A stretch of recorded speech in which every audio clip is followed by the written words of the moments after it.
adik-adik, selamat pagi, selamat hari Minggu.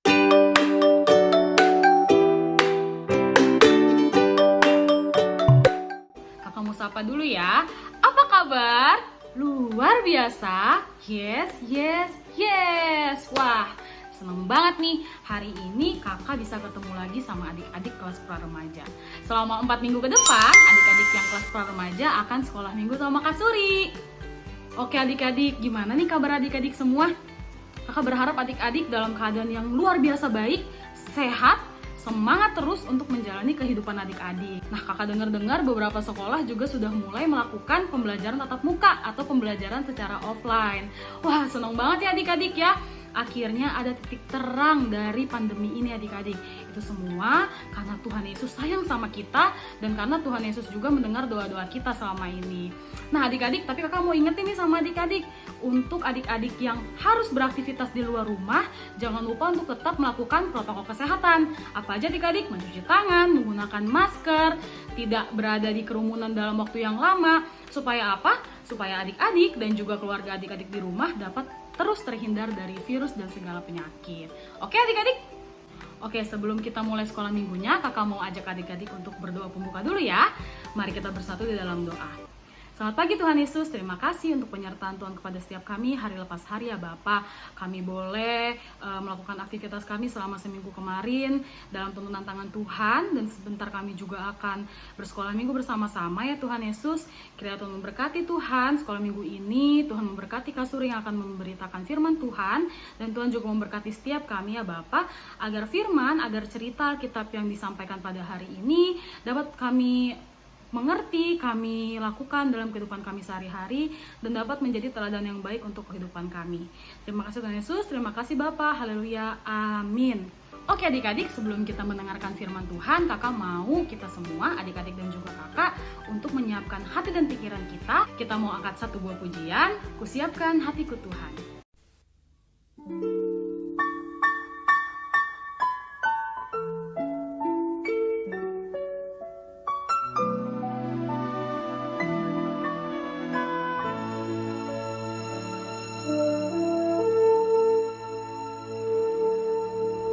Siapkan hatiku Tuhan untuk dengar firman-Mu saat ini.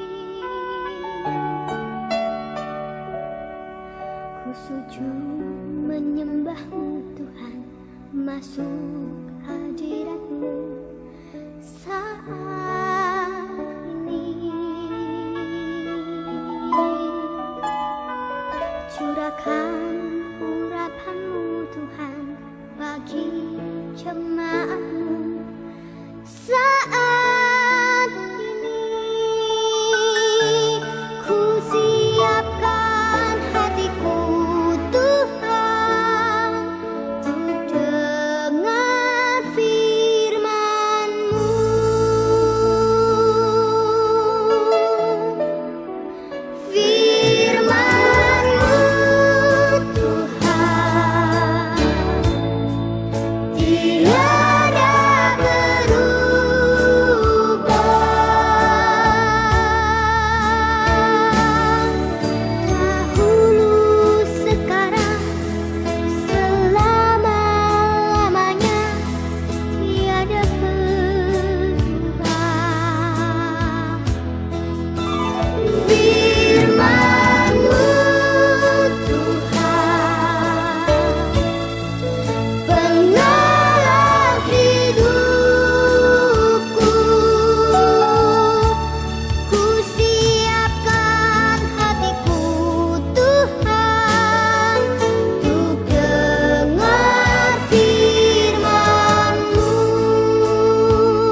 Adik-adik, sekarang kakak mau adik-adik siapkan Alkitabnya.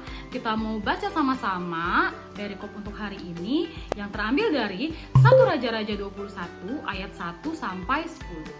1 Raja-Raja 21 ayat 1 sampai 10. Udah ketemu adik-adik? Judul perikopnya adalah Kebun Anggur Nabot. Nah adik-adik, kakak akan bacakan untuk kita semua ya. Kakak mulai. Sesudah itu terjadilah hal yang berikut. Nabot, orang Yizriel, mempunyai kebun anggur di Yizriel. di samping istana Ahab, raja Samaria. Berkatalah Ahab kepada Nabot, "Berikanlah kepadaku kebun anggurmu itu, supaya kujadikan kebun sayur, sebab letaknya dekat rumahku. Aku akan memberikan kepadamu kebun anggur yang lebih baik daripada itu sebagai gantinya. Atau jikalau engkau lebih suka, aku akan membayar harganya kepadamu dengan uang." Jawab Nabot kepada Ahab, "Kiranya Tuhan menghindarkan aku daripada memberikan milik pusaka nenek moyangku kepadamu." Lalu masuklah Ahab ke dalam istananya dengan kesal hati dan gusar, karena perkataan yang dikatakan Nabot, orang Yezreel itu kepadanya, "Tidak akan kuberikan kepadamu milik pusaka nenek moyangku." Maka berbaringlah ia di tempat tidurnya dan menelungkupkan mukanya dan tidak mau makan. Lalu datanglah Izebel, istrinya, dan berkata kepadanya, "Apa sebabnya hatimu kesal sehingga engkau tidak makan?" Lalu jawabnya kepadanya, "Sebab aku telah berkata kepada Nabot, orang Yezreel itu, berikanlah kepadaku kebun anggurmu dengan bayaran uang, atau jika engkau lebih suka, aku akan memberikan kebun anggur kepadamu sebagai gantinya. Tetapi sahutnya, tidak akan kuberikan kepadamu kebun anggurku itu." Kata Izebel, istrinya kepadanya, "Bukankah engkau sekarang memegang kuasa raja atas Israel? Bangunlah, makanlah dan biarlah hatimu gembira. Aku akan memberikan kepadamu kebun anggur Nabot, orang Yezreel itu." Kemudian ia menulis surat atas nama Ahab, memeteraikannya dengan meterai raja, lalu mengirim surat itu kepada tua-tua dan pemuka-pemuka yang diam sekota dengan Nabot. Dalam surat itu ditulisnya demikian, "Maklumkanlah puasa dan suruhlah Nabot duduk paling depan di antara rakyat. Suruh jugalah 2 orang dursila duduk menghadapinya, dan mereka harus naik saksi terhadap dia dengan mengatakan, 'Engkau telah mengutuk Allah dan raja.' Sesudah itu bawalah dia keluar dan lemparilah dia dengan batu sampai mati." Oke adik-adik, sampai di sini pembacaan firman Tuhannya. Jadi dalam cerita ini tadi ada berapa tokoh yang kita baca adik-adik? Ada 3 tokoh ya. Yang pertama ada Nabot, terus ada Ahab, Raja Ahab, dan juga ada Izebel, istrinya Raja Ahab. Atau kita bisa bilang dia ratunya pada saat itu. Nah adik-adik, dari 3 tokoh ini mereka semua punya karakteristik yang berbeda-beda, yang menarik banget nih untuk kita bahas sama-sama. Oke, kita mau mulai dari Nabot dulu. Nabot ini adalah bagian dari bangsa Israel adik-adik, dia orang Israel. Dia tinggal di suatu daerah bernama Yezreel, di dekat istana yang ditempati oleh Raja Ahab bersama dengan istrinya. Dia memiliki sebidang tanah yang dipakai untuk menjadi kebun anggur adik-adik. Dan lokasi sebidang tanah yang dia punya itu, yang dia miliki itu, lokasinya dekat dengan istananya Raja Ahab. Oke, nah kalau Raja Ahab siapa nih adik-adik? Raja Ahab itu adalah raja yang memerintah di Israel pada masa itu adik-adik. Sedangkan siapakah Izebel? Izebel ini adalah istrinya Raja Ahab adik-adik. Nah fakta yang harus adik-adik ketahui, Izebel ini bukan orang Israel, tapi Izebel ini adalah orang dari Sudan, yang tempatnya itu berbeda dengan Israel adik-adik. Ini menjadi poin penting untuk penjelasan selanjutnya. Nah adik-adik, di cerita yang tadi kita baca, di situ dituliskan bahwa Nabot ini punya kebun anggur. Sebenarnya nggak terlalu luas juga sih, tapi dia punya kebun anggur yang posisinya tuh sangat strategis menurut Raja Ahab, karena sangat dekat dengan istana yang ditinggali. Raja Ahab itu ingin memiliki kebun anggurnya si Nabot karena dekat dengan istananya, dan dia berencana untuk mengubah kebun anggur itu menjadi kebun sayur. Jadi dia mau beli lah gitu, mau beli tanahnya si Nabot gitu, mau beli tempat yang dia inginkan untuk dia jadikan kebun sayur di daerah istananya, untuk memperluas juga daerah istananya gitu adik-adik. Nah adik-adik, tapi ada fakta menarik lagi nih tentang orang Israel pada masa itu.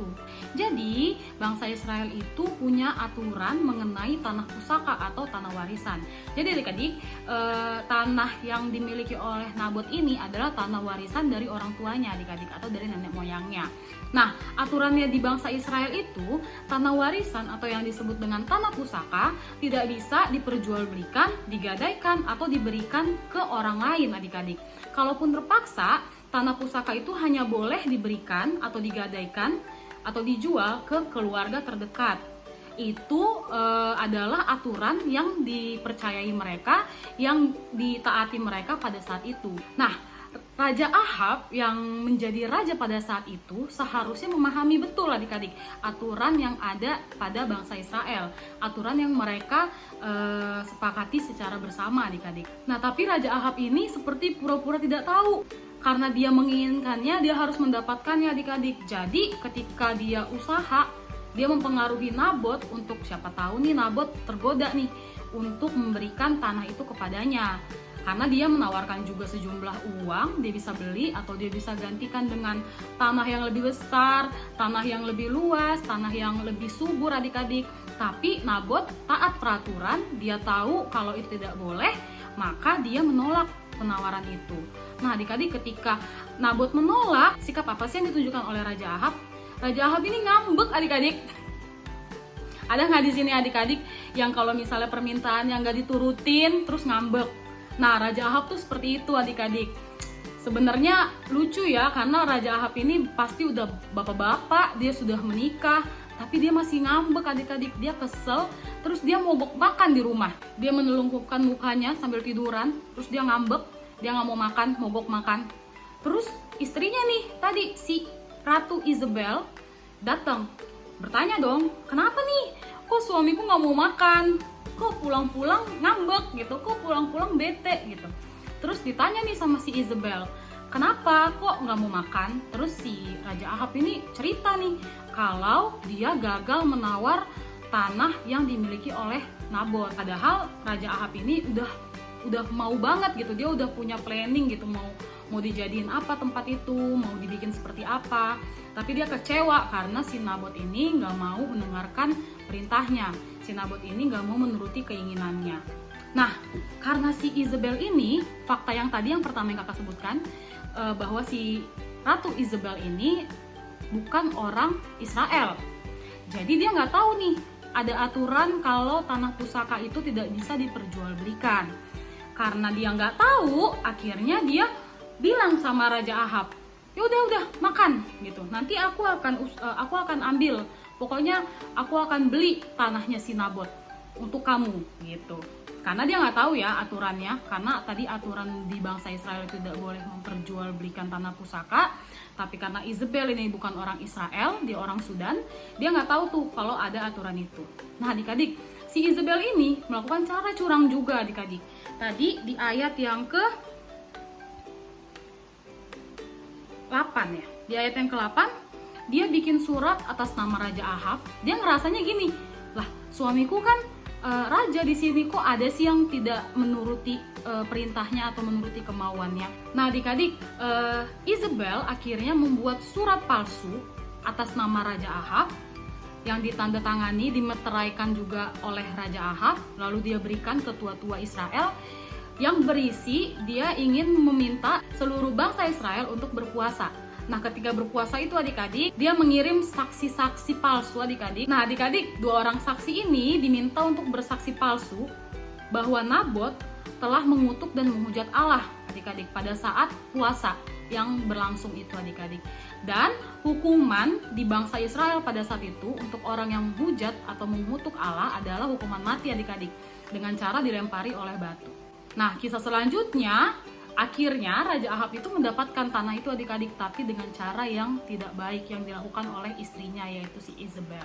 Nah adik-adik, serem banget nih ceritanya yang kita baca hari ini. Tapi adik-adik, ada pesan-pesan yang baik yang bisa kita pelajari dari kejadian ini adik-adik. Pertama, kita bisa belajar dari tokoh Nabot. Nabot ini adalah orang yang takut akan Tuhan. Dia menaati peraturan, dia taat kepada setiap aturan yang diberikan, baik dari Tuhan maupun dari bangsanya. Dia tahu kalau hal yang diminta oleh Raja Ahab itu tidak boleh dia lakukan, dan itu adalah hal yang salah, dan dia tidak melakukannya adik-adik. Walaupun sebenarnya penawaran yang diberikan oleh Raja Ahab itu menarik. Dia diberikan kesempatan oleh Raja Ahab untuk bisa menukar tanah yang dia miliki itu dengan uang atau dengan tanah yang lebih luas dan lebih bagus lagi adik-adik. Tapi karena dia tahu itu adalah perbuatan yang salah, dia tidak mau melakukannya. Kita bisa belajar ketaatan nih dari Nabot. Nah sedangkan dari Raja Ahab Apa sih yang tidak boleh kita lakukan adik-adik? Raja Ahab ini ngambek kan adik-adik. Dia maunya semua keinginannya itu harus terpenuhi adik-adik. Padahal ada banyak hal yang tidak bisa kita paksakan, tidak bisa kita miliki atau tidak bisa kita dapatkan. Itu nggak boleh kita paksain adik-adik. Tapi Raja Ahab ini tidak bisa mengontrol emosinya dan dia cepat kesal, cepat kecewa, cepat marah dengan keadaan.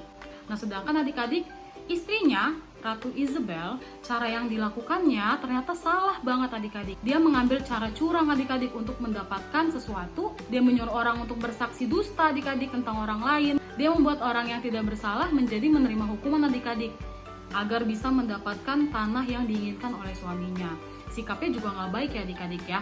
Jadi adik-adik, untuk hari ini kita benar-benar mau belajar dari 3 tokoh tersebut ya. Untuk Nabot, terkhusus untuk Nabot, kita bisa contoh ketaatannya adik-adik. Tidak hanya memikirkan keuntungan, tapi dia tahu aturan adik-adik.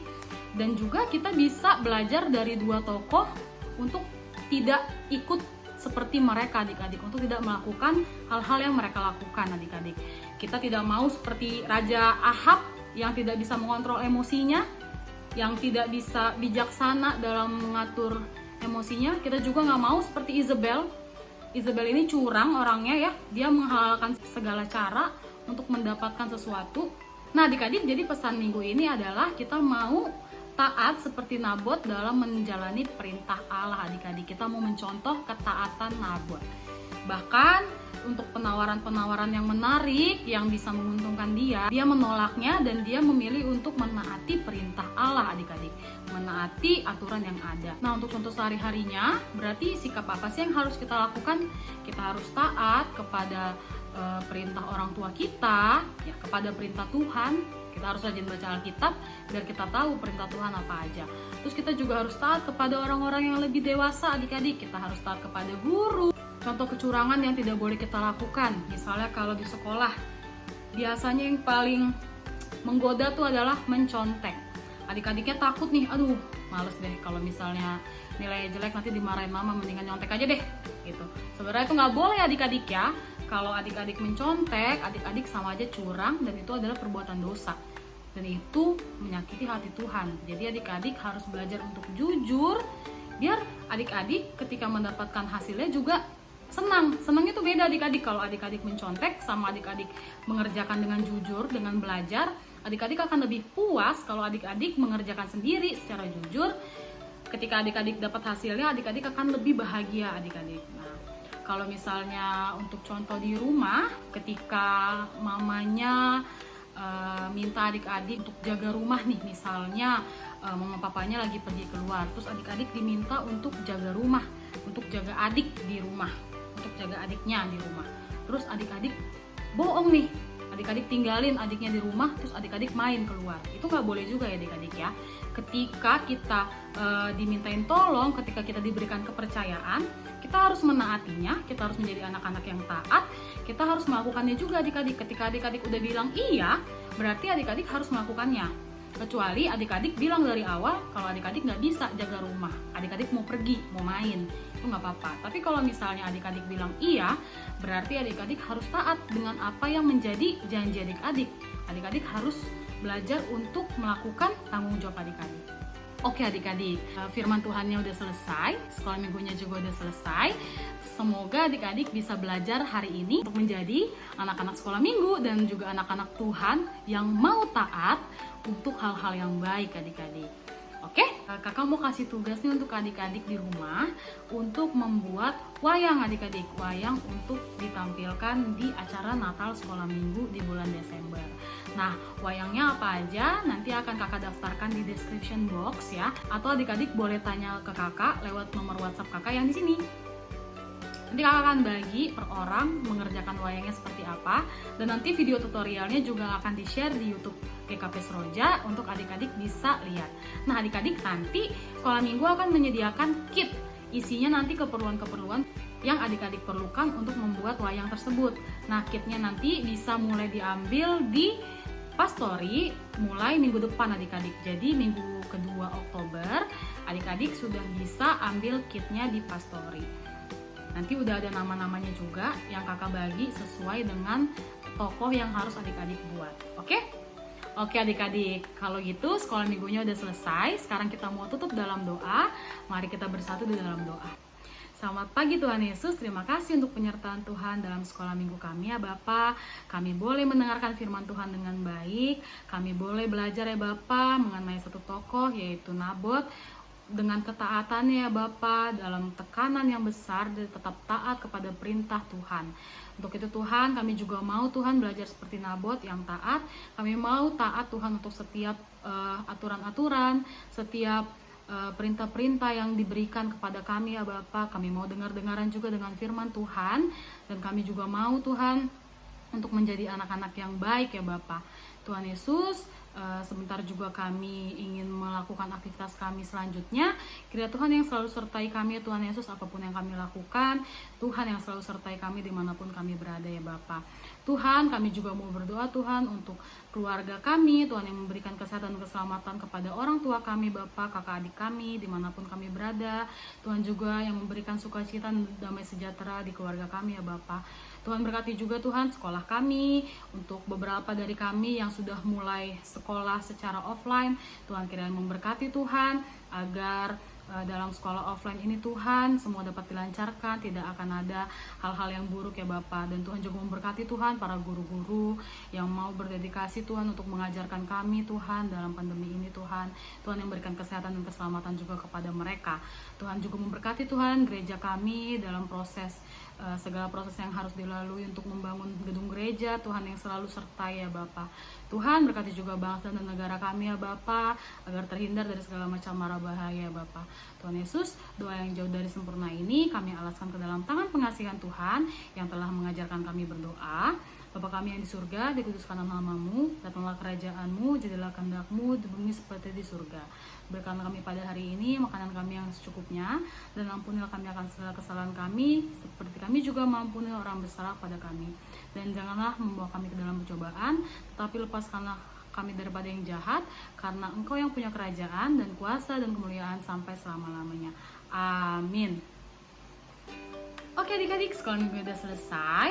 Selamat hari Minggu adik-adik, selamat beraktivitas kembali.